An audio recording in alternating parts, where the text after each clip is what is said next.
And then another awesome crossing here. The last time I got a train, I was at that next crossing right down there. Let's see. I don't know if that camera picked it up or not, but the light on it just went from green to red. I'm not sure if I caught that or not.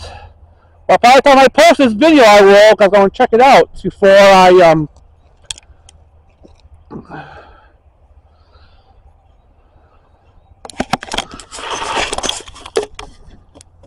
another awesome train there.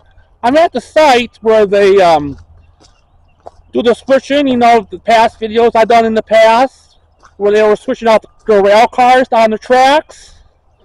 That is just right here, actually. That's where they switch out the cars at, right there. I thought I'll show you all this to all of you, and make the video a little bit longer. So, wherever you're watching this from, hope you have a good day, and until the next train comes by, stay safe out there.